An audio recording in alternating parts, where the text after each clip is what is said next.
തദ്ദേശ തെരഞ്ഞെടുപ്പ് 2025 തിരുവനന്തപുരം നഗരസഭയിലെ പ്രഗത്ഭരായ മത്സരാർത്ഥികൾ എല്ലാ രാഷ്ട്രീയ പാർട്ടികളുമുണ്ട്.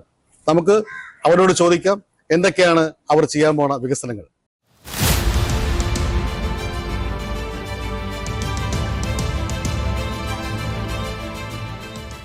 നമ്മളിപ്പോൾ വന്നിരിക്കുന്നത് ചാല വാർഡിലാണ്. ചാല വാർഡിന്റെ സ്ഥാനാർത്ഥി BJPയുടെ ശ്രീമാൻ SKP രമേശ്.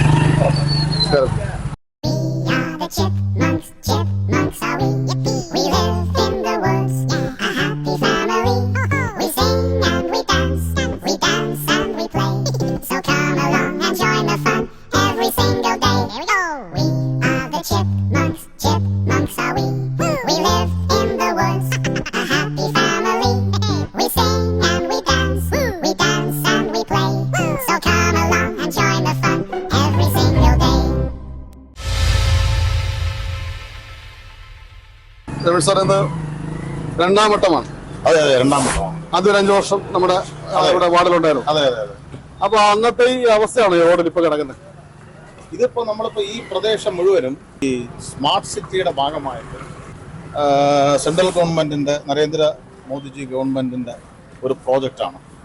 സാധാരണ രീതിയിൽ ഈ സ്മാർട്ട് സിറ്റി പദ്ധതി മെയിൻ റോഡ് വഴി വികസനം നടത്തിപ്പോകും, പാർക്കുകൾ നവീകരിക്കുക, അത്തരത്തിലുള്ള ഒരു പ്രവർത്തനങ്ങളൊക്കെയാണ് നടക്കുന്നത്.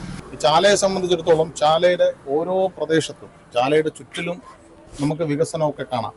എന്നാൽ ആദരണീയനായ പ്രധാനമന്ത്രി ശ്രീ നരേന്ദ്രമോദിജിയുടെ ഒരു അനുഗ്രഹത്താൽ ചാല നിവാസികൾക്ക് ഇവിടെ നിങ്ങൾക്ക് കാണാൻ സാധിക്കും. കണ്ടില്ലേ, എല്ലാ പ്രദേശവും എല്ലാ ബൈ റോഡുകളും അതിൻ്റെ ഒരു വികസനം ഒരു കാഴ്ചയായിട്ട് നമുക്ക് എല്ലാം കാണാൻ സാധിക്കും. അപ്പൊ എന്തായാലും താങ്കൾക്ക് ഞങ്ങൾ വിജയാശംസ നേരുന്നു. ശരി, ഓക്കെ.